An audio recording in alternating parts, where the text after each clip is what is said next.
Hello, folks. I'm Dan Hollifield, and welcome to Last Man Standing. Tonight we have myself and the ever talented Bill Sartain. We probably might have Stephanie Osborne and Ryan Permison sometime later this evening. Ryan may or may not show up.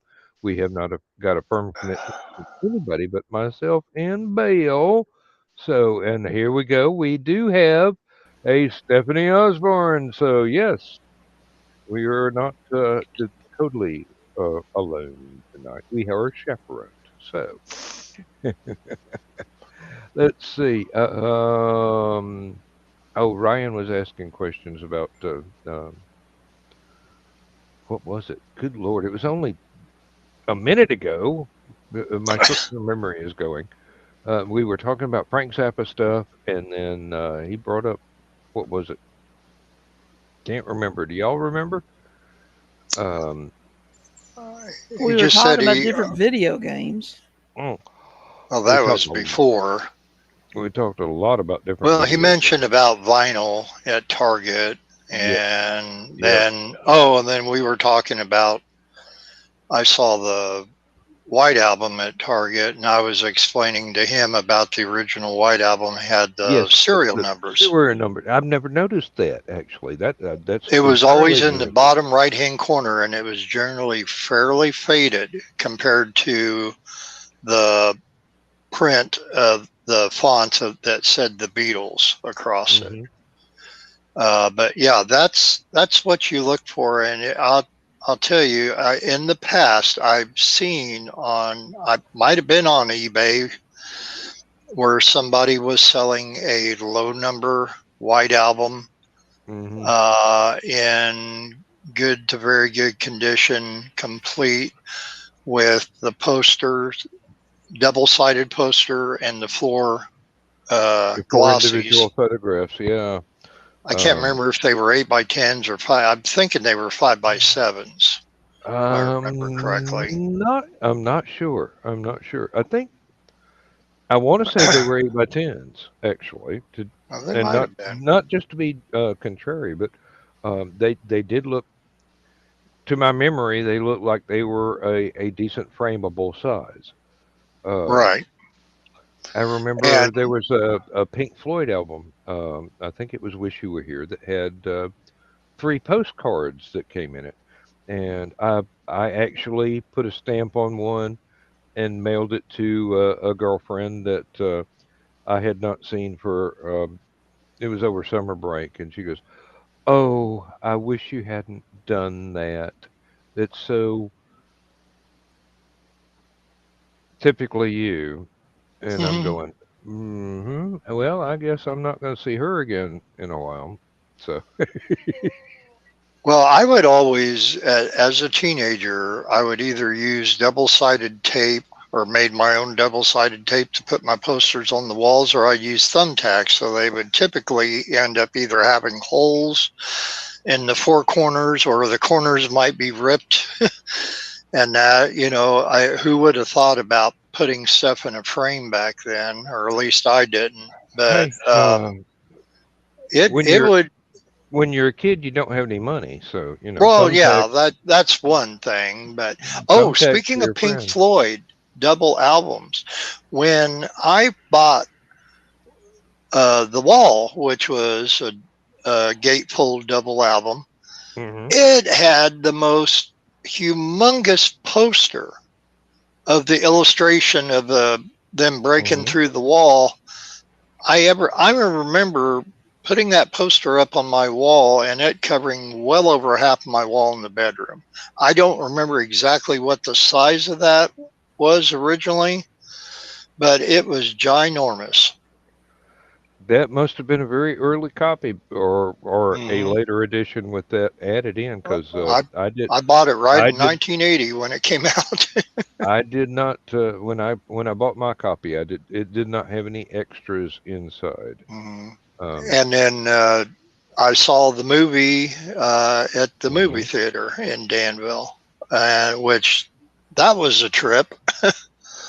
I think it was supposed to be. Yes. Yeah, well, That much like that was heavy metal and that, that was pretty much the point. and American pop, and Yeah, there were some movies that were put out during that time period where being in a recreationally medicated state was de rigueur for actually getting the point of the movie. Um, it was a real 70s, 80s sort of thing. It, the culture has changed since then, so for good or ill. yeah, well, it's that's life. You either deal with it or complain about how the good old days were much better than now. And as Billy Joel pointed out, the good old days weren't all that good, and tomorrow's not as bad as it seems. And another band pointed out these are the good old days, and Yep. that kind of carried over along for each era that they were popular in. I know Carly Simon said that. Hmm. Well, it's probably her, yeah. Yep. These are the good old days. Exactly. Yes. Yes. Yep. And then they made a ketchup commercial out of that wonderful song. Hmm. Anticipation. I remember. Yes. Hmm. Oh, there is a nice Carly Simon concert video on YouTube, and did a lot of the uh, the hits she was associated with, including "You're So Vain," and I think one of the surprise guest artists was actually um, the lead singer for the Rolling Stones, showing up to sing his little background part, which he did in the album. So you got something really strange going on here that you didn't expect for this little concert video.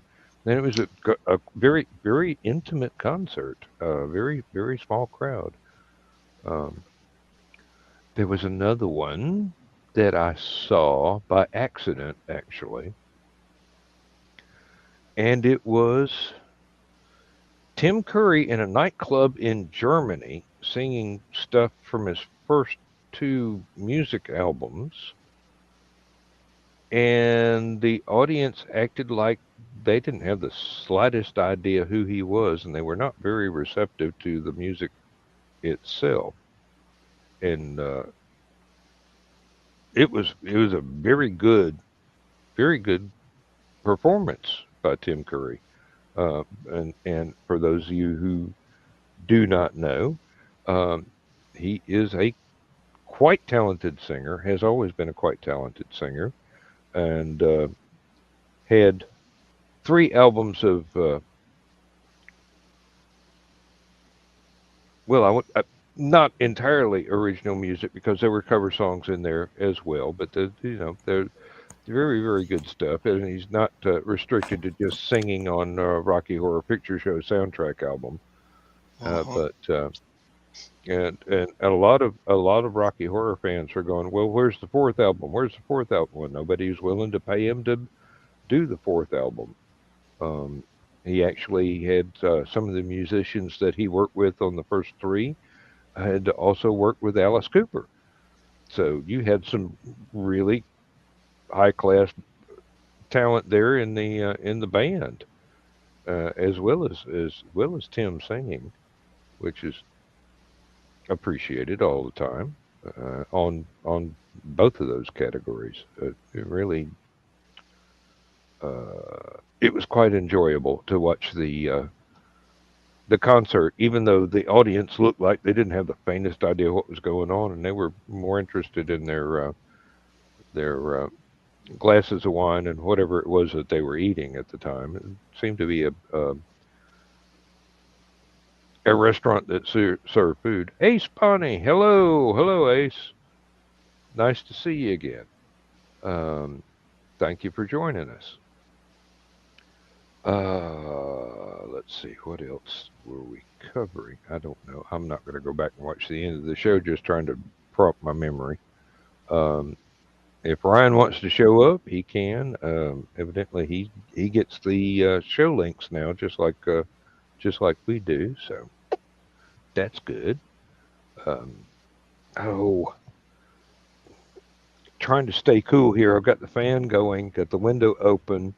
Lindsay's got the air conditioner going in the bedroom, but I'm not in the bedroom. Um, Well, I had the little metal fan in here that I went to turn on, and I've had it for eons. And anyway, tonight it decided not to work. oh So well, when I had to leave and during the last show there briefly, it was not to go to the restroom. It was actually to um, bang on the fan and see if it would start working. no, I unplugged that because I started smelling it like it was getting hot, Good move. Good move. and Yeah. House and fire is not so anything anybody needs to go through. I no, I'm um, at one time I probably would have tried to do something with it at the very least, shoot some canned air through it or something, because I'm sure it's just probably dust and stuff getting in there in the motor, but Hmm. I'm not even going to bother with that. For one, I don't have any canned air right now, and you can buy that very same exact fan for $17 and something. So Yep. Uh, anyway, I the got the big one in the other room, and that's it. fans have gotten much less expensive to buy and much more energy efficient here in the last few years. Ace, yeah, Van Halen was very good at covers, and they weren't the only ones actually. There were a lot of bands that you would not think of as bands that would play covers that were really good at it. Um, oh Lord, there was one during the MTV era that covered a Brownsville Station song, and I got in an argument with some teenagers that swore up and down they had done it and Brownsville Station did not exist. And I'm going, I've got them on cassette. It's that old. Yeah. Smoking in the Boys Room. That was the name of it. They thought one of the big hair bands had made that up, but no, they were doing a cover. Apparently, the concept of covers had not percolated to the high school student level at that time. I never Um, heard of Little Eva's original version of the locomotion until Locomotion? after I've already heard Grand Funk's. That's Hey, so I kind of fell into that same category, Dan, back in the early '70s with my lack of knowledge, even though I was trying to learn everything I could about I rock got lucky. music and I got lucky in that instance. My parents were always interested in any music that happened since uh, big bands and swing in the 40s. So they had either uh, representative samples in the teeny tiny album collection that they had, or they would listen to the radio, and Mom would sing along with the radio while she was doing dishes or vacuuming or whatever. And I found out that my mother knew every Beatles song before I ever knew who the Beatles were. my mom, it was Elvis and Hmm. Frankie Avalon and Bobby Benton. Yep. I And also got introduced to Hank Williams Sr. before there was a Hank Williams Jr. Um, hey, um, stuff got on the radio and I was listening to it. I was introduced to the Oak Ridge Boys and the Statler Brothers through a Sunday Gospel Jubilee program that my grandmother watched before she went to church. hmm I had never heard them on the radio before. That was not one of the stations they were not on one of the stations that my parents would listen to. Back when they Um, did gospel. oh Yep, well, yeah, especially Oak Ridge Boys. yeah. Um, They started off well. They continued their entire career doing a fair Yeah, amount of gospel. but it started off doing nothing but. Yeah, mhm. exactly. That's how they got their start. That's how they learned how to harmonize so well.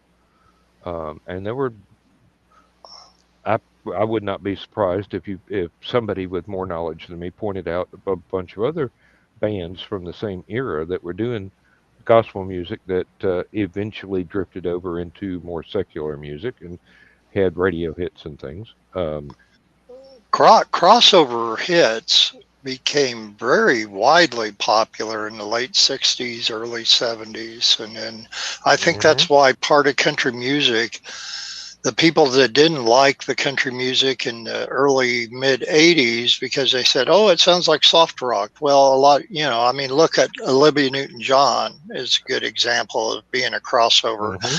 because she did literally start out as a country artist. But I will, okay.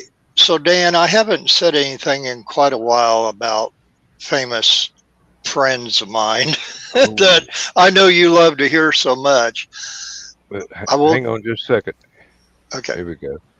Ace Bonnie just heard the Beach Boys version of California Dreamin' last night. Oh. Which is a good version. Hmm. Now, wasn't it Mamas and Papas that did that originally, and the Beach Mm, Boys borrowed it, or was it the other way around? no, That was the Mamas and '60s. Papas originally did it. That's okay. That's what I thought. Yeah. Yep. Beach Boys did not do it until the mid late 80s. Um, it was actually after Kokomo, Ah, which yes. was their comeback hit. With John Stamos playing Yeah. bongos. And I'll tell you another cover version in just a minute that I never heard of before until yesterday. But um, I have to pick on you for a minute, Dan, because I know how much you love hearing all this stuff. But I will not tell you that I have a famous Facebook friend. I will tell you that I have a famous cousin who is a country recording artist. I won't say her name, but I'll tell you she is currently on tour with Robert Plant. Ah, And she's and originally from Champaign, Illinois. I just saw some of those videos uh, Hmm. just this week, actually, and now I And can't my remember her name. Uh, Allison Krauss. Alison Krauss. Yes. And her and Plant, who would have known how well they they do together on the album, which of course was first, and then now they're touring. Hmm. Hey, Chris, when you get home, jump in. Yep. Um, let's see. Who else was it that worked surprisingly well together? Uh, Well, Tony was it? Bennett and Lady Gaga. That's exactly what I was trying to think of. Yes, indeed. I was, and so for some reason, I was trying to put Mel Torme in there instead of Tony Oh, Bennett. the Um, Velvet Fog. hmm Thank you Well, for giving me the correct answer. well, the one last thing I was going to say as far as a cover version, which was actually a really good cover version, I've never heard before till yesterday. Our local oldie state, and then I'll shut up because I know I've been talking too much.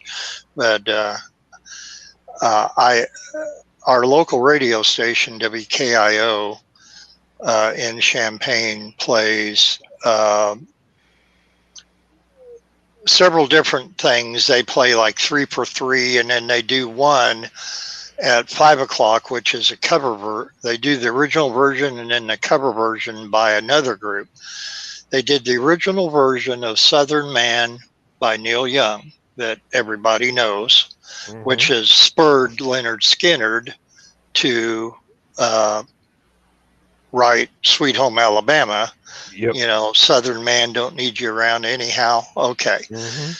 I heard yesterday a cover version of Southern Man from 1971 by the Dave Clark Five. And my Lord, was it. I'm going to tell you this. I think I like it better than Neil Young's version because it is so intense. Mark Lindsay's singing was super intense at the time, and now this would have been about the time when Indian Reservation was out, when Mm-hmm. they had that little bit of resurgence in popularity. So, Yeah. but I've never heard that before. And if you ever get a chance to, whether get on YouTube or wherever, to punch that in, maybe Facebook videos on Watch, I'll have to look it up and I'll post it in the Stupid O'Clock if I can find it, because it is excellent. And now I'll shut up because I don't want to monopolize. Now I'm trying to go down memory lane, and I can't remember the artist's name. It's two guys playing acoustic guitars. They did a version of "Wake Up, Little Susie," and they did a lot of their own stuff too. And now I cannot remember, and they're very famous. My Don mom and was in Phil love with Everly, the Everly the Everly Brothers. Brothers. Yes, indeed. Okay. Thank you, Bill. That is exactly right. Um, this was very much in the same era as you would have had the Mickey Mouse Club on TV, and Mhm. oh yes, um, and they What'd you had grow up with, Stephanie, listening to? What did I grow up listening to? Because I know you're down south like Dan, and he was talking a lot about the gospel stuff and all that from his parents and Well, grandparents. my mom was very much into Elvis. Mhm. But then, like, I remember a lot of stuff that was, oh geez, a little of everything. She loved Bing Crosby. Mhm. She loved Lynn Anderson, Mm. Glenn Campbell. She kind, I kind of inherited my eclectic love of music from her. I don't have a particular genre of music that I like. It's does the song appeal to me or not? So, that's kind of where I get it. So, but yeah, she used to. There was a program, and it might have been the same one Dan is talking about, but there was a program that one of the Nashville stations used to play at lunchtime on the weekdays, and it was a gospel show. Mhm. And a lot of times the Oak Ridge Boys were on it, and oh geez, I remember Johnny Cash and some of the Carters being on it, and Mhm. that kind of thing. So, but the gospel music, I grew up in a little bitty country church, little bitty white, uh, you Mhm. know, wood country church. Church in And Wildwood. my mom and I actually loved that song because it made us think of that church. That's my Because favorite gospel song. that church goes back to the early 1800s, Mm. if memory serves. Um, and when I was a kid, that church did not have running water. It had a men's outhouse and a women's outhouse, and if you were thirsty, Mhm. you were, yeah, tough. You know, Yeah, if really. if it was wintertime and you had to go, you either waited till you got home or you froze your butt off, literally. Mhm. Mhm. If it was summer and you had to go, you risked the wasps. But well, hello. Yeah, hi, hi. Special guest star Elrond, half Yes. Siamese. Um, but the gospel stuff, that was kind of That was what they played on that show was a lot of what we sang in church. Mm. Mm-hmm. So that was it. It I didn't think much about it. It was what it was. Yep. So The one I was talking about was only Sunday mornings, but it was over when it was actually time to start walking to church. gotcha. Oh, Uh, you got to walk to church. oh, well, yeah, it's East Tennessee, and it was only about a mile and a half, 2 miles. Had to walk further than that for Sunday afternoon's family feast, Go out and get some pheasant and quail and rabbits and whatever else that jumped Mm-hmm. up in front of us. And um the next door neighbors would give us a couple of chickens that had been alive and running around the day before. And it's I have a file that I have put childhood memories like that into, and it's full of the sights and sounds and smells of uh, being at home, uh, the ancestral home, basically, Yeah, and yeah, having family from like 2 blocks around show up with stuff that they had cooked that day to contribute to the Sunday dinner, and it's the table had the leaf put in the middle of it, stretched out, everything here. One of my great uncles in the corner, uh, drinking uh, JFG coffee out of a saucer, and you know, only cold running water in the house, no bathroom. One of my childhood jobs was when we visited on the weekends. Every morning I had to take the chamber pot to the outhouse and dump it in and take it out to the road and rinse it out on the with the outside spigot and make sure it was clean enough to bring in the house Mm-hmm. without making anybody ill from the smell. So that took quite a bit of rinsing, and then put it back in the back bedroom, which when my father was a child was actually a porch instead of a bedroom. So was the kitchen. It was actually a part of the back porch, and then it got walled in. And um, I Stephanie, can. did you see Dan's uh, video kind of flicker a couple times while he was talking? I did actually earlier, not just now, but because I was kind of like I wasn't paying got attention that. earlier, but I just seen it now, and I'm kind of wondering if that has something to do with the sunspot activity that they've been talking about lately. Don't know about that. It might be that I don't have the camera set up high enough to capture everything. I can see my hair flickering in the background, and tells me I need a haircut and get all this stuff off the back of my neck. But that ain't Well, There's gonna I not a happen whole know. lot. anytime soon. There's not a whole lot going on just at the moment, so I kind of doubt that that's the issue. Hmm?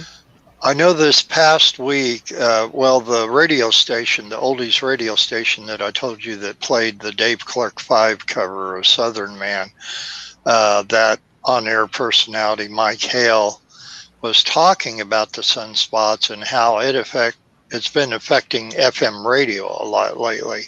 That were a lot of places that you would pick up a clear FM signal of one of your local stations, that it could actually be interfering with that now. And I guess he's had a lot of people calling their station in Champaign saying, "Hey, what's going on with your radio station? Are you having problems with your antenna or whatever?" And Mm. he's saying, "No, it's sunspot activity, and long as it's going on, it's something you're just going to have to grin and bear it." And that was my first thought when I saw Dan. It looked like It looked like I needed to adjust the rabbit ears on my tablet to pull you in a little clearer, Dan. No, it's just me time traveling back to the 60s. Yeah. Well, Well, I'm back. do you know how annoyed I am that I got all the stuff to do And the it green won't screen work. and it won't work? I was sitting there watching you and John and Ryan in the last show and going, "Dadgummit, I got it all." Now, I've Well, done green screens with this tablet before, I believe in the green room on the Facebook things, and I've not had a problem other than the usual problems that you would have with green screens. But mm, Well, um, I just, I have all this behind me. So I just soon keep it, so I don't even mess with it. But I had to. what can she do, Dan, to improve it her it says computer? To it says an error occurred with your virtual background effect. This usually occurs if your device isn't powerful enough or another program is using lots of resources. Close any resource intensive programs and try again. Well, I shut everything down but this. And I Yep, shut Hmm. all the other tabs down but this, and it still wouldn't do it. yep. Your computer does not have a fast enough chip. I was going to say, is it I something with the processor? Or, Yeah. The processor's just not fast enough. I had to buy okay. a workstation from either Newegg or Tiger Direct. I think it was Newegg. They were running a sale, and it was uh 2 years ago. It was just absolutely insanely fast chip. Now it's run of the mill and getting old now. It's 2 years ago, but Hmm. it was one of those things where uh, I got the entire computer for about $450, and I only had to pay. I put it on a four payment plan, which they offered, so it came out of my. I think I put it on the credit card, but it was only charged once a month until it was all paid for. But I had the thing sitting in front of me, um, Hmm. Well, and I the don't only want thing I had to do was make sure that it had an Ethernet cable that went directly to the uh, router thingamabob, the modem, basically, so that it was feeding into the computer I'm using right now, as well as feeding into the uh, the desktop computer, which I had been using for years. It's probably about time to replace that bugger too. Um, but without that really fast chip, um, well, I could shoot. I could do green screen, but it would picket fence and my voice would stop, the picture would stop. It would be frozen motion, frozen motion. Um, I've got the prettiest Starfield background to use and it won't show up. And I don't really need I don't want a desktop because I don't want the room that takes up. yep. And I don't Yeah, Well, need a new laptop. Oh, that's pretty. yeah, well, that's what I have for my phone. this one is about. Well, it's not even as big as a 10-inch record, and it's about 2 inches thick, and it is.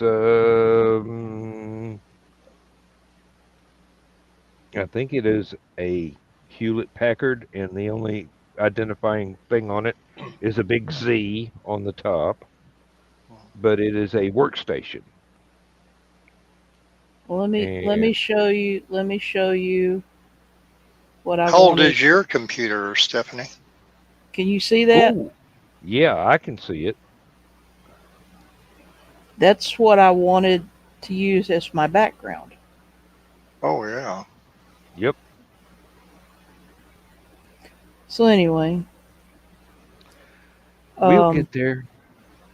Well, I wonder what, I mean, without Stephanie having to go out and upgrade her computer, if she could not maybe go to Best Buy, have a Geek Squad kind of amp up the computer she has now, like whether it be doing something Mm, that you said that you did to yours, or I don't if know. I don't know.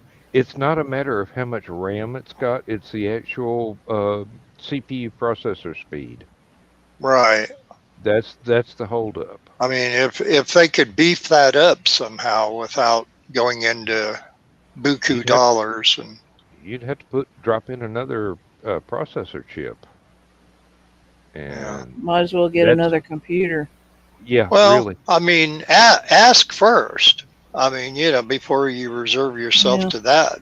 Yeah, But I well, mean, I mean, it's not gonna harm anything, and not gonna well, ask. cost anything to ask. But Yeah. Um. Uh, I would say uh drop into the Newegg website, drop into the Tiger Direct website. I think Newegg is where I got mine from, and they have incredible sales on stuff from time to time, and it makes it um, getting a more up to date computer a lot more affordable. Um, there was a time when my original desktop computer went out totally. I mean, we're talking hard drive crash here, and I was stuck using my iPad for everything for about 2 years. mm, And this is an older iPad. And then I went down to um Office Depot and looked around, and they had a display model they were fixing to throw in the trash. And I said, I'll take it. It's like $150. And that's what I've got as a desktop right now. It's unfortunately it's a Lenovo, and I'm not fond of that brand because they put bloatware in their every device. But I've got a Lenovo ThinkPad. That's what I'm using. yeah, uh, they are quite notorious for all the extra Lenovo brand stuff they put in there, which mm. it's fine if you feel like you need that kind of thing, but then again, it does eat up a lot of processing power just sitting there because you've got the computer on and there's no way to get rid of it other than doing Yeah. a clean install of Windows. Did y'all just hear a cat yelling in the background? Yes. I did, yeah. He was that was actually a full on yell. He was nowhere. He was like over there, not on my chair, not in the chair, not. I mean, he was over there and he was yelling. So, and it was coming through here. Hmm. So Oh, he Dan. when I got back from Liberty Con, he started in calling Daryl again. I'm sorry. I'm sorry. So I don't know if he thought that I'd been gone several days. Maybe I was gone to bring him back. I don't know, but Oh, he's been calling. yeah. So sorry. Go ahead, Bill. No, I was just going to tell Dan that antique 1883 Jerry Thomas bartender's guide that Laura was auctioning off. I was talking to you about, and I think you were saying something about, oh, that would be great to use for reference for your books. She started off the auction. It was a 10-day auction. She started it off at $9.99. Monday, when the auction ended, it ended up selling for $801.55. It's a bit rich for my blood. Yeah. I know. The man who bought it off of her. So, I mean, everything was going down to the wire. I was actually sitting outside with a couple of the other neighbors, and we were sitting around, and I'm watching this. And the last couple minutes, it was getting really intense, some major bidding wars. And because it got up to about $500, close to, stayed there forever. And then the last couple minutes is when it went all just crazy. And the guy who ended up winning the auction, he paid for it right away, first of all, which is nice, especially on a high price item, because a lot of times you get people bidding on those high price items like that, and then you find out they're not legit. But he paid for it right away, and then he messaged Laura saying he was really excited to get it and that he was willing to go up to $1,600 if necessary. Wow. Yeah, but I guess just time ran out. We're like, oh darn. I said, Laura, you should have did 11 days. I do not have that kind of budget. I could not compete.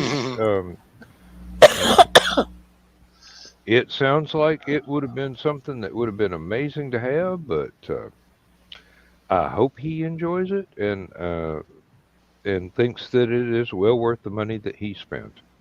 Yeah, she did, her homework on the thing,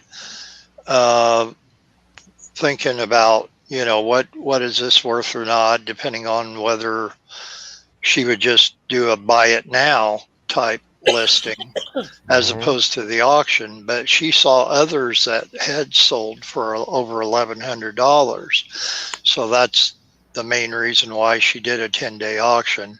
Right now, she's got a 1916 Pecan Creole cookbook.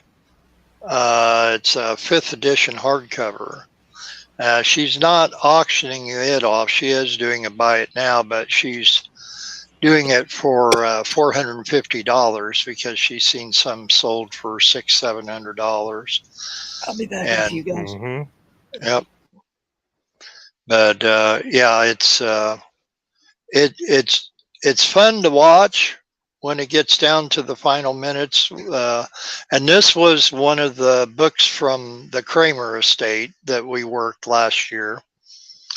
It was fun to watch a lot of those toys that we had, the Captain Actions and the old 60s G.I. Joes and the Red Line Hot Wheels and stuff.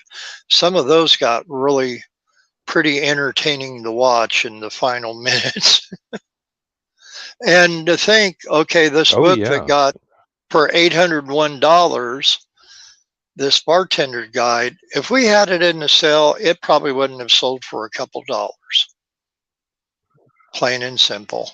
Nobody just, you do your homework on stuff. You got to kind of have an eye for it. But if you think, you think, okay, well, let's look it up and see if it is actually worth anything or not. And sometimes it isn't, but. I actually found a downloadable copy of Mrs. Beaton's from the 1700s, 1800s. I can't remember how old it is, but it's basically if you have a country estate, this is how you run it, and then there are recipes in it. And if I were to print that out, it would cost me about $2,000 in paper and ink. Oh wow! It's a huge book. It's a huge book, and it's got everything. I mean, it gives you advice on how to plant a garden, and what crops, at what time in the season, and then it goes into how to set up a kitchen, how to cook on a cast iron stove that takes up half an acre of wall space. So, and from beginning to end, it details how to slaughter and uh, Huh. butcher a pig and what to do with what you got when you've done that, and different recipes. I mean, lots and lots and lots of recipes. And I put that on a hard drive and Mhm. gave it to my wife because it's a British uh, manual basically on how to administer a country home estate and not just a Oh wow. cookbook. So it's got loads of stuff. I've never been able to wade all the way through it, but it's really uh, it's a how-to manual for running a place for rich people, basically. Oh wow. Oh, something else about this guy who bought this bartender guide. You know, Laura had his name and address, obviously, because she has to ship it off to him. And sometimes she'll get to looking where they live and to see if it's a ritzy neighborhood or whatever. And I said, was it? And she said, no, they live in a condo somewhere. I forget where he's, somewhere in California, but nothing really to write home about. She said, however, his name is David Roth. And so, me being the dork, Hmm. we're texting each other. I I'm can see where texting that's her. going. I'm texting her a GIF of David Lee Roth from the Panama video where he's hung up and flying through the air doing this thing, Hmm. holding the boombox or whatever it was up to his ear on his shoulder. And of course, she called me a dork, but she, Hey, nowadays, if you see a photograph of him, you think that's the guy from Lost in Space that played Dr. Smith. yeah, It's, he looks very different. he looks very much like Jonathan Harris Mhm. uh, Um, nowadays.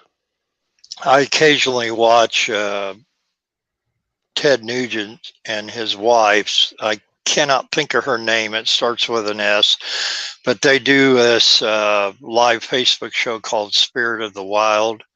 And Mm. of course, he's heavily into hunting and stuff. And there's a lot of stuff that he talks about like that on there. He still typically looks like the Nuge, from obviously more lines in the face and stuff, but I don't know that he's changed the hair in 50 years and such. But uh, Long as he's changed his pants since the time he was a yeah, draft dodger. Yeah, but I you know I have enjoyed his music immensely before politics reared its ugly head, and mm, he and I have diametrically opposed views. So, well, you that's know, kind of like me with Hunter Thompson. I'm diametric opposed to his views on politics and things, but what attracted me to his writing was the writing style and just how insane and I was about to say insipid, but it was a little bit beyond that because of it being Thompson. He was out there. I mean, he yeah, he was like a real life howling mad Murdoch from yeah, 18. yeah, You know. and despite of that, he had a talent for communicating with people that he had nothing in common Mhm. with. Right, and I could him talking about the '72 Super Bowl, just his way. I mean, to say he did it, his writing style was outside of the box is very, very much an Oh, understatement. And he didn't even know there was a box. no, and at a certain point, I remember the day I was sitting in a coffee shop in Danville having breakfast and a cup of coffee, and I had my phone with me and with the earbuds. I was listening to the news, and they came across saying that Hunter Thompson had committed suicide. And my first thought was, no surprise there, because of the way, he was, for as liberal as he was about his politics, he was very quite the opposite when it came to guns.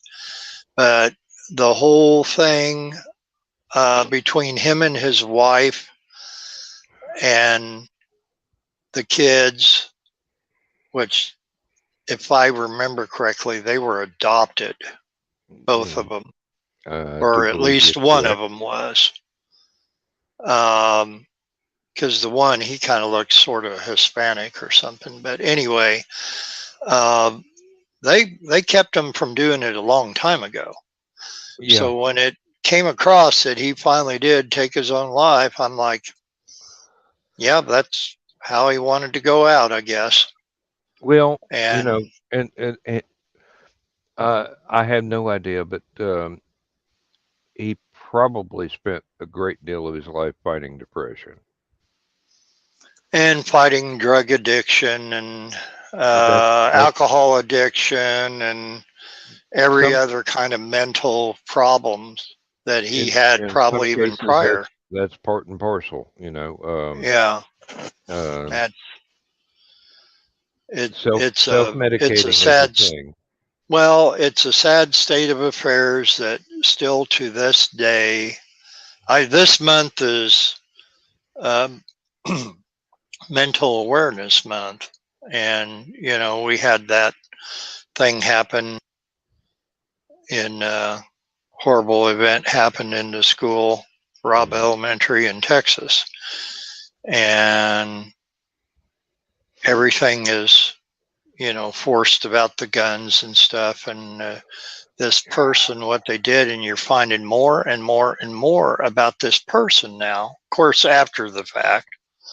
Yep. And I know there are leaps and bounds as far as defining mental illness. And I just really wonder.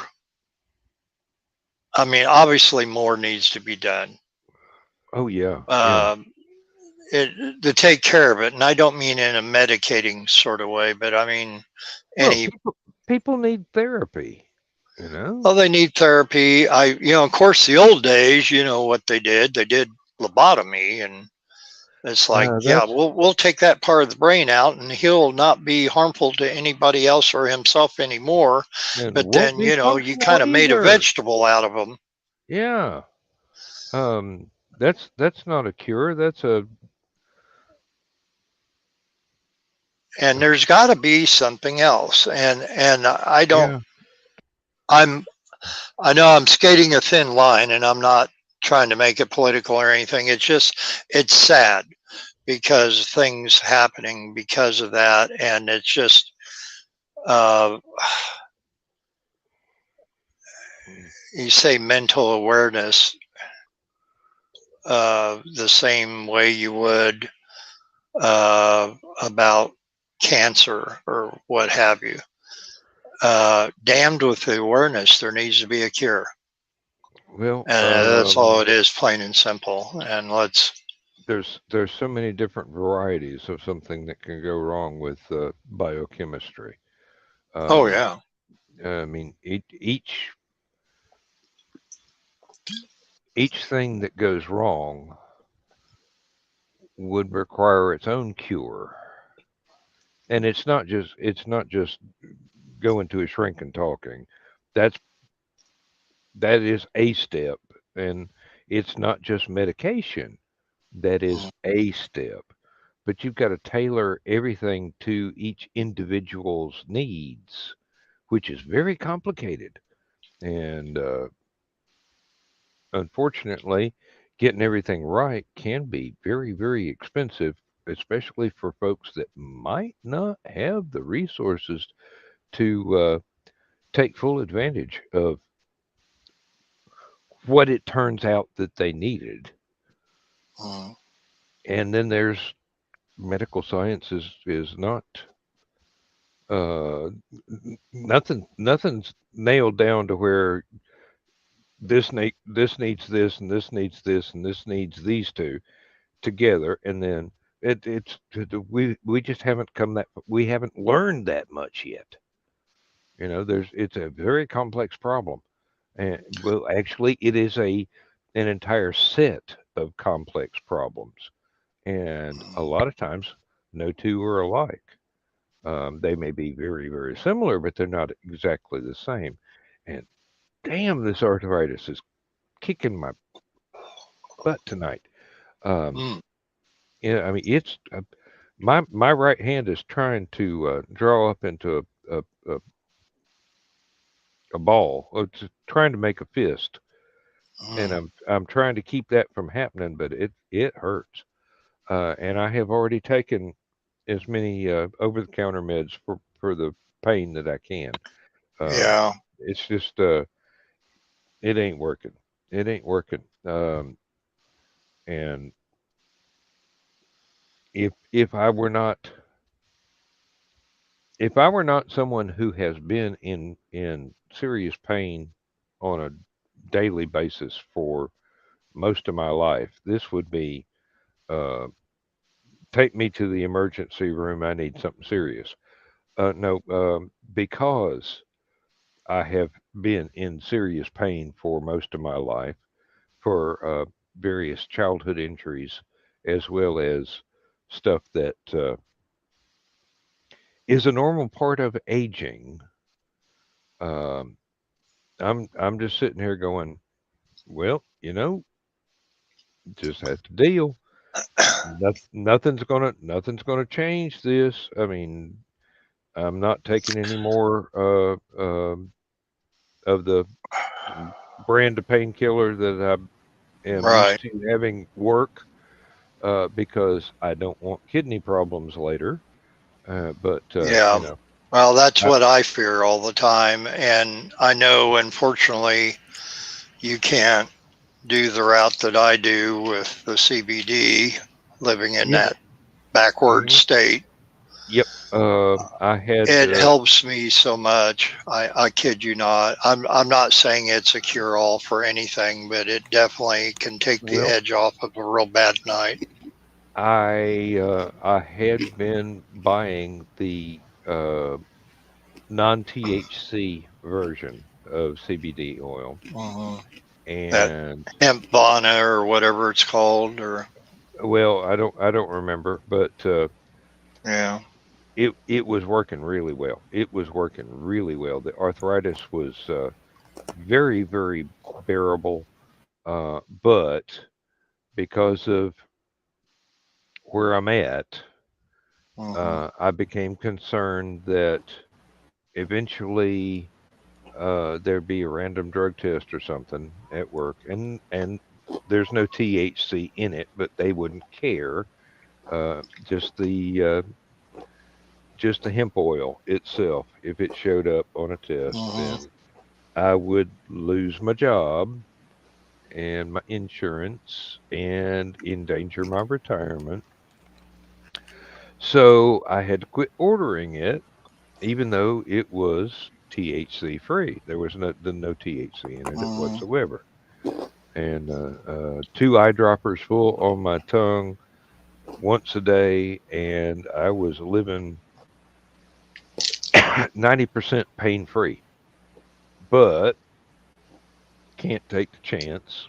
This is a very this state is not enlightened in any way, shape, or form. So, Yeah.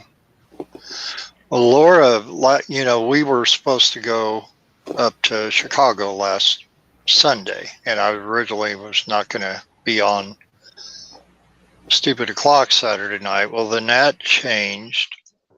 Um, she I had did. went to I physical therapy last Thursday, and they had her laying down on the table, and the woman raised her left arm, which is the one she had the rotator cuff surgery on, all the way up, and this is all part of the where she was at, in the 8 weeks of physical therapy past her surgery.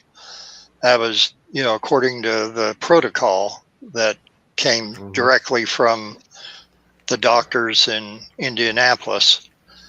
So they were, on schedule and to do this, but she had not had that arm raised above her head, even in a position where she was laying down, for over 45 years.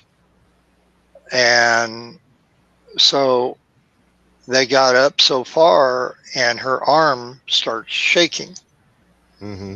And I think it's more for her nerves and all that, because she's doing something. It's a little scary because she hadn't done it for a long time. It'd be like saying to one of us, okay, Dan, I want you to get out there and do the splits, and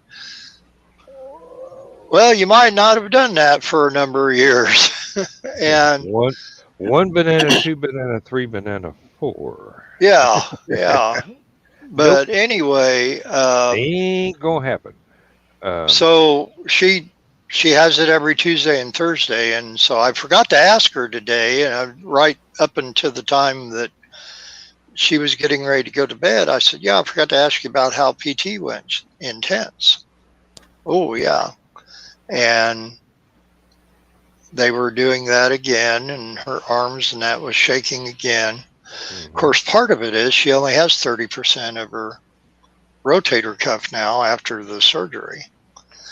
And because her bones were so soft that they could not put the anchors in there the way they were supposed to. So probably after she turns 60, they're thinking if she can last that long with it, then she's going to end up having to have the total shoulder replacement, which recovery time will be a lot quicker than what this is now, but it's, and it's not that she's not wanting them to do that at PT. She's actually quite the opposite, because she's wanting to get back to work. Yeah. And, and I totally get that. But it's very rough. She actually taken these pills. They stopped working for her. And the cream that I use on my knees when I go to bed, I put the CBD cream on, which it's just a 1-to-1. I think these pills are 3-to-1, but anyway, she's actually able to use that on her shoulder, and it's helping some. And then she does the frozen bag of peas on her shoulder, 20 minutes on, 20 minutes off. That really helps because of the way it conforms to her shoulder. So, but it's going to take a while. And so she canceled the trip. Looks like now we might be going Monday. We'll see, playing it day by day, because both her and I are, well, we're still going to go to the auction tomorrow night, but we got to go to her sister's 7 o'clock on Saturday morning, so that's going to be taking a lot out. I've got to think that that part of this flare up is directly due to being dehydrated last week. Right. That's the sort of thing. And if you talk to anybody that had seen me Thursday night, Friday, up until Saturday morning at the convention, I had comments from a lot of people that I did not look like I was well. Well, I was worried about you when you walked up, because you were red in the face, and you looked like you were just way too hot. And now that I've finally got enough water back in my system, I mean, this is some really intense pain right here. This is Yeah. not the usual level, not the usual, you know, 4 maybe 5 out of 10. This is with that hand, it's reaching for a hard 9. Hmm. So Well, if you go to LibertyCon next year, you're going to have to pack some Gatorade with you, I think, for the trip over. I had one of those big canteens of water, and Mm, before the trip was half over, that thing was empty. yeah. So I was But doing what I could, but I did not sufficiently plan ahead. yeah, you need that sodium and electrolytes too. Yep. But we did not expect it to be that hot, and Mm, we did not expect the traffic to be that damn slow. wow. We were about 2 hours later than we normally would have left the house for the convention.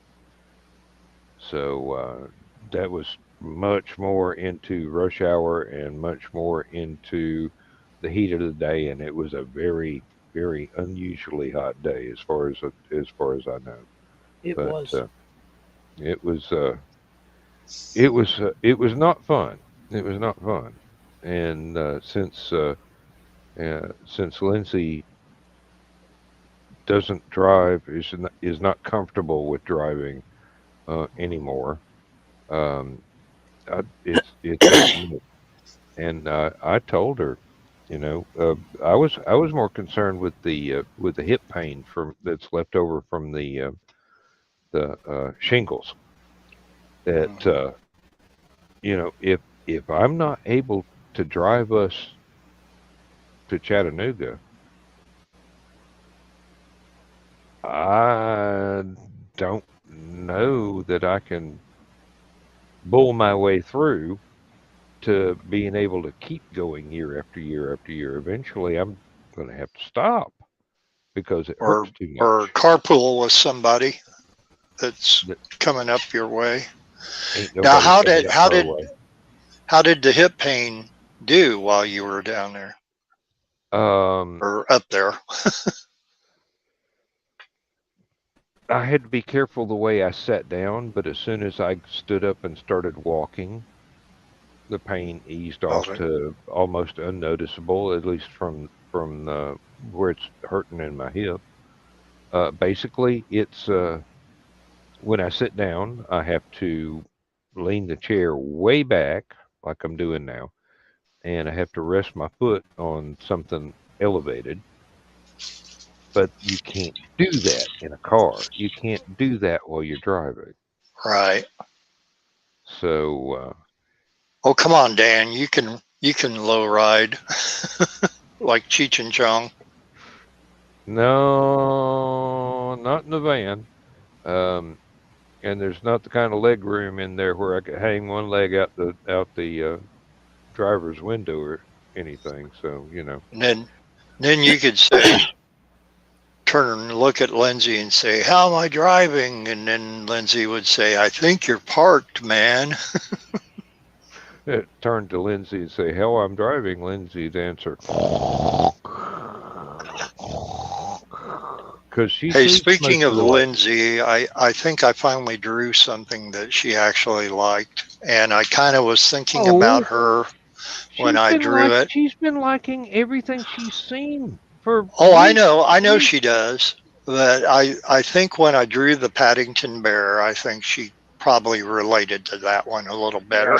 If she didn't love Heart that, I would be absolutely astonished Yeah, because she told me about it did she? when I hadn't seen it yet. So Well, yeah. where I got the idea, and maybe you guys can find it. I don't know if MeTV will have because I think it's an old episode. The Collector's Call with Lisa Welchel that played Blair on Facts of Life. She Hmm. has that half-hour show called Collector's Call, and they feature a different collector every week. And this husband and wife were collecting everything Paddington Bear.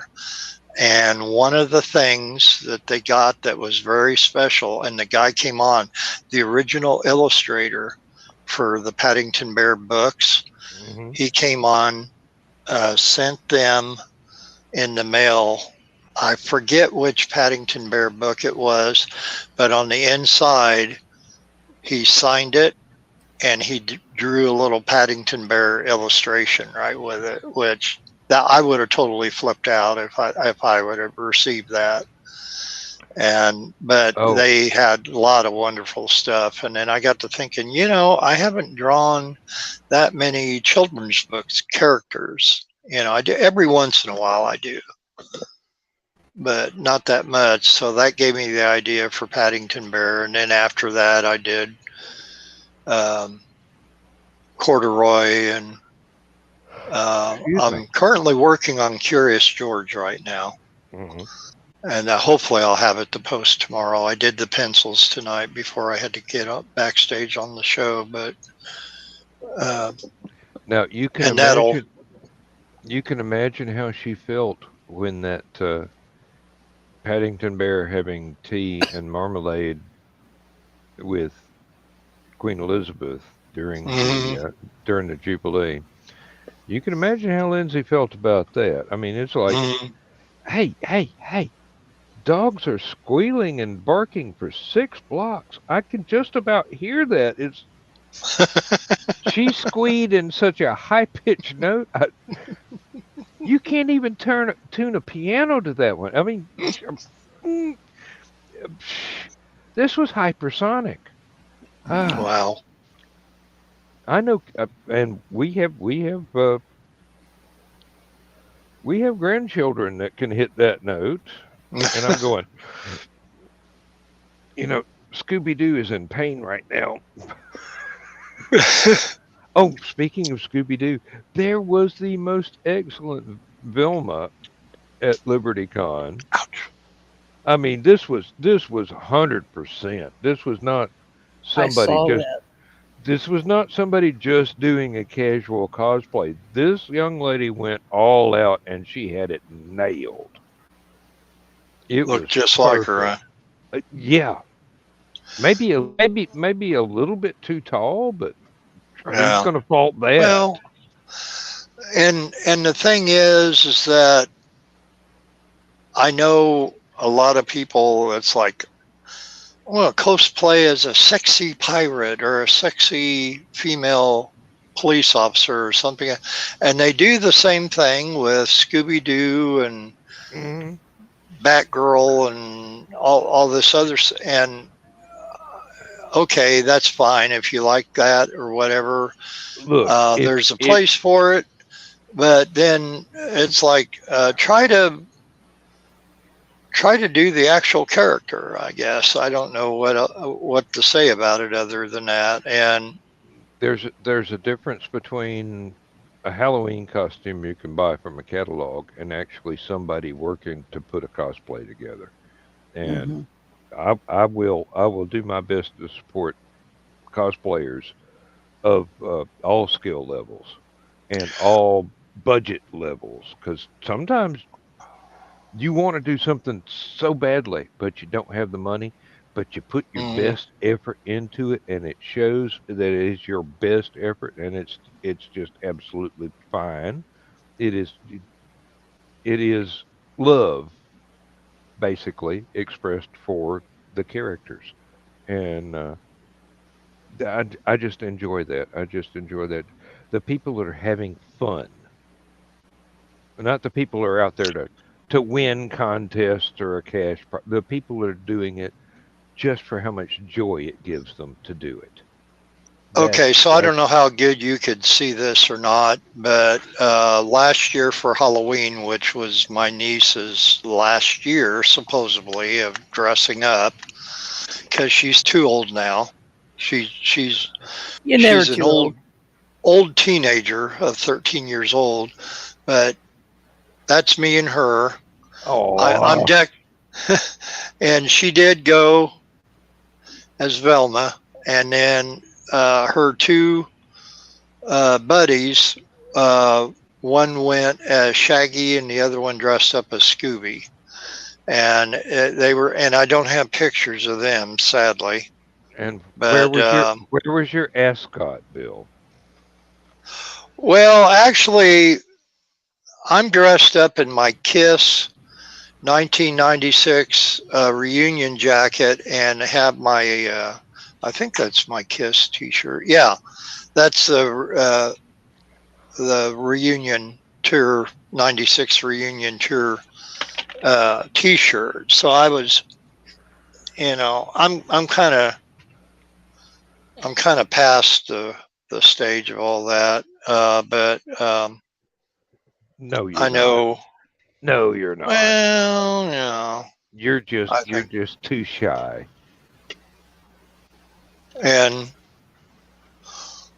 and and that's what she actually looks like in real life, and that. So, Still but Velma. anyway, now I did. Now, when I was married, my youngest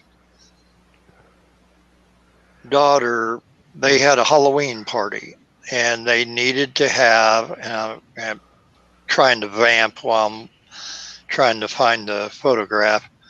Um, they needed some. It was like a big parade that the grade Hmm. school was having, and all the kids would dress up in the Halloween costumes, and then they would, we would have a big parade, and they needed people, parents to help out.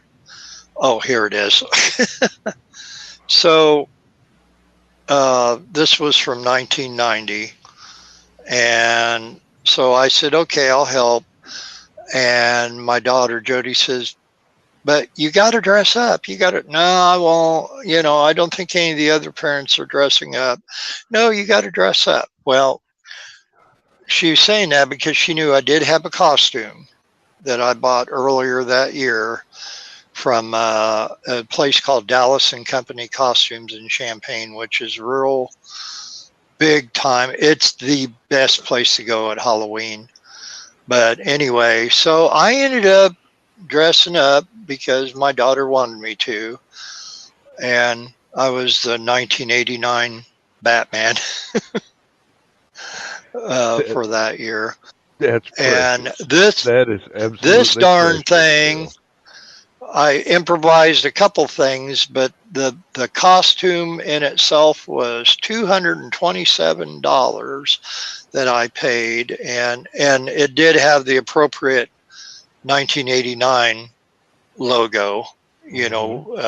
as opposed to the other ones and that. But yeah, that is a lot of rubber and latex, and I just could not begin to imagine how horribly hot Michael Keaton must have felt doing those two movies Yeah, and having to wear that. especially under the Klieg lights for the filming. Yeah, Oh my God. It that must just, that must add lots to the ambient temperature right there. Now, Bill, you are aware there is a fan group that is doing a live action Scooby Doo. what that was doing live action Scooby A Doo? live action Scooby Doo. They have the pilot episode up on YouTube right now, Oh, fan and made. fan made, Oh, okay.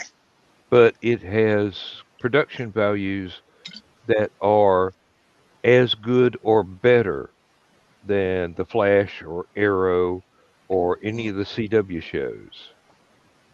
I mean, they are putting their heart and soul in this, and Mm-hmm. it's it. I have seen it, and it is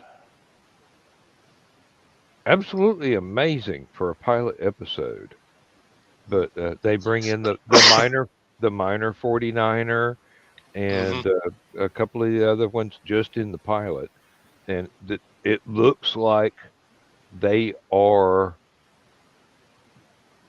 pursuing something similar to the 13 Ghosts of Scooby Doo cartoon with Vincent Price doing voice Oh, acting, yeah. but I just posted one of those today. Or without no, I'm sorry. That a couple days ago, I posted the Scooby Doo show today. and oh yeah, Chris. tell me about it. I won't post that one because that is my phone company as well. Um,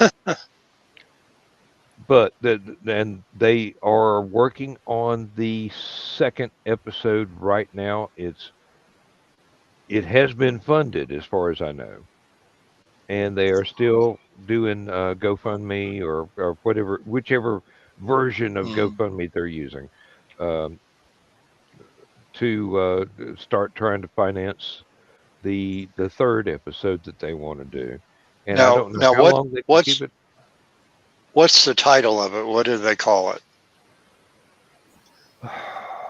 Because I imagine if I go onto YouTube and type in Scooby Doo, fan made Scooby Doo, there's probably a ton of them that might come up. But Well, there wouldn't be a ton of them that was an hour long.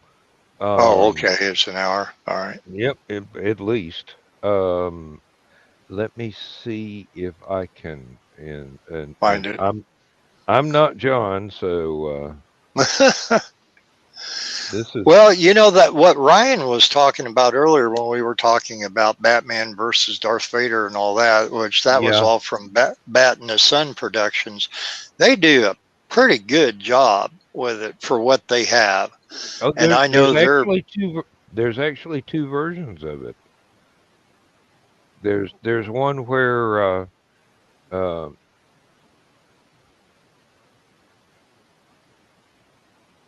Darth Vader is a whole lot more powerful, and Batman Mm, is not as fortunate.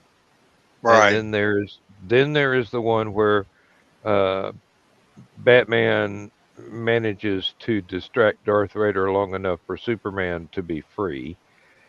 And that one pretty much follows what you would think Mm. Superman versus Darth Vader would turn out to be. It's like,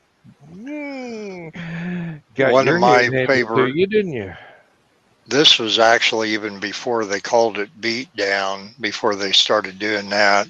But one of my favorite ones that was a really early one for Bat and the Sun Productions was the Batman versus Predator, and it,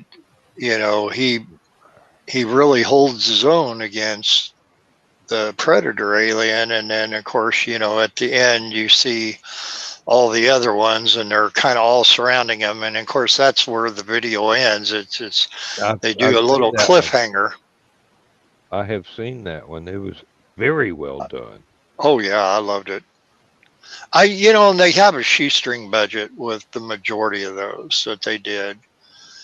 There was one they did with Wolverine. I can't remember who he was fighting against. I think that was an actual beatdown one, and it was really pretty decent. But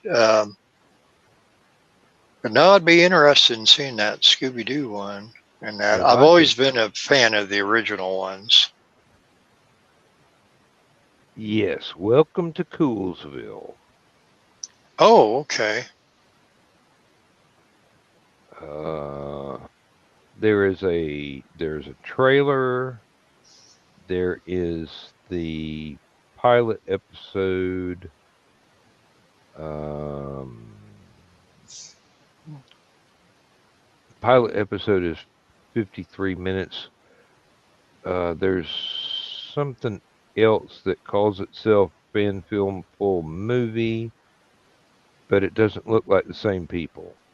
Mm, Yeah, it doesn't look like the same people. That one it was posted by Film Idiot, the one that doesn't look like the one I'm trying to turn you on to. But hmm let's see if I can uh, copy link address Okay. and I'll put it in the comments and see whether or not it actually comes up. But And whether we uh, get a copyright strike. what for a link? I Yeah, Nope, why not? that's probably not the right one. I bet that's something else entirely. Um, Mm. uh, Well, and it's not that I'm not the fan, not a fan of the movies, live action movies with Freddie Prinze Jr. and all them. Oh yeah, I I love did, those. I did like them. I thought the characters, the main four characters were done well, um, especially Shaggy, and but I think story wise, it really started to stray and kind of go.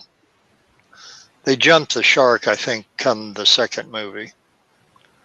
Well, they made the mistake of including Scrappy, so yeah. At Yeah, least they had the decency to make him a villain. yeah. Um, Well, yeah. That'd okay, be what like was if the somebody did a fan made Star Wars and then all of a sudden you see Jar Jar there. You would have to treat it. Oh yeah. darn! A 20-ton anvil fell on Jar Jar. Oh shucks!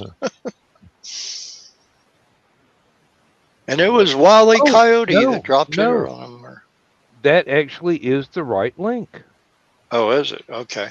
Yeah. So, yep, that is the right link. I thought it was something else entirely because it came up with the Rising Tide Broadcast Network, but Mm. that's because I'm in control here, and it put the same link in three Facebook channels, and one of which is Rising Tide, Mm. and this YouTube channel. So, uh, uh, Matthew Lillard. Thank you, Chris. yeah. I knew his first name was Matthew. I couldn't remember. And he actually, and I saw this at the movie theater. I got conned into going to it. It was the um, redone version of 13 Ghosts. He was in that one. And although it was a really crappy movie, I mean, of course, the original was Roger Corman, wasn't it? 13 Ghosts. Oh, Um, yeah, yeah, like yeah. I'm thinking it was Roger Corman. Yeah, And but it had so nothing to do you with Scooby Doo. No, you're right. no, but yeah, but It Matthew Lillard was in the new version or newer. I think it was out in the 90s or early 2000s of 13 Ghosts, and he was actually good in it. And that for as horrible of a movie as it was. Mm-hmm. Yep. So yeah, that's the correct link. So just um, copy that one, paste it into a notebook or something, so you can click on it or I'll have to take a paste it look into at it. YouTube later. Oh, Yeah, excuse me. yeah. Um. All right. 12:30. My alarm clock goes off at 6 a.m. Mm, Um. why are I you don't still really, awake? I don't really want to end the show because I'm here. We I'm have an gonna have to go soon audience, too because I've even got if to. it's I've just got to. Chris. Yeah, I'm making. Well, today I made cinnamon pie crust rolls to take to the auction, give to Laura, and Saturday morning, since we're doing the sale at her sister's, um, Hmm. I told her I would make some blueberry muffins. And so that's what I'm going to be doing tomorrow morning. I'm trying not to do too much baking with all the heat and to heat up the apartment any more than what I have to. And plus, I want to keep them fresher as well. So having them the next day Well, seems I like when tell you you bake what. stuff. Why don't? Yeah, No, I was just going to say, it seems like when you bake stuff, seems like sometimes the next day it settles or something and it tastes better. yeah. But Works the same way with chili. Actually, mm, everything has a chance to blend better. Yeah, the blend, flavors So more. congeal. why don't we? Why don't we? Why don't we just go ahead and call it a night and meet up again for Saturday night, stupid o'clock, Saturday. if our schedules permit, and if Yeah, anybody's going to be able to come to the green room, I'm hoping that I'll be able to show up for that. And I won't be able to do the green room or this show on Saturday. I'll be able to do stupid o'clock, but that'll be it on yeah, that because because of everything going on. it's much I've later. got It's much later. I've got friends coming in for the weekend, so depends on when they leave Saturday evening And to how go back you to the feel. hotel room and how I feel as to whether or not I'll make it. So I'm Hmm. almost Okay. certain I won't make it to the green room tomorrow night, but tell everybody I said hi. I sure will. I sure Okay. will. So, um, I guess it's time to say goodnight, everybody. And no, I don't have the horse with the rubber duck or any of Joe Doug's animation. I keep meaning to steal those and put them in mine, but these things they Or happen. or get some of your own. Get some original ones that are original to this show. That- I know there's a lot of funny ones out there. yeah, yeah. What strikes me as funny may not strike other people as funny. So, uh, Long as it strikes them, that's all that matters. yeah. Well, this ain't bowling. All Yeah. right. Well, you Good both night, have a good evening. everybody, and we'll see you again as soon as we can see you. And thank you very much for being here. And we hope that you enjoyed this little nattering on as we do. And we appreciate you, and we appreciate everybody that has been part of us becoming who we are. So, Bye, con uh, Dios, amigos. Good nighty night, night. John Boy. Bye bye.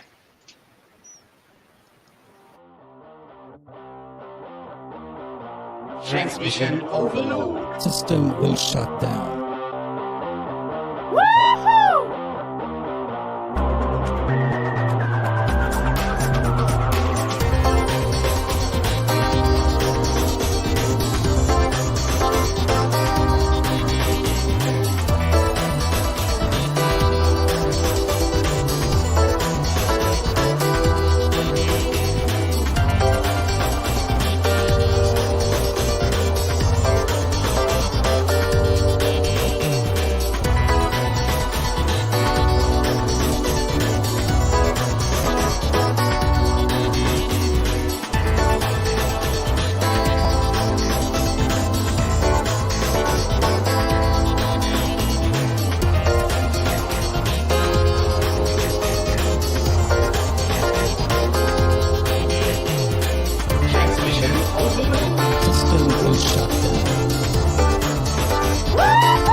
System goes shut down.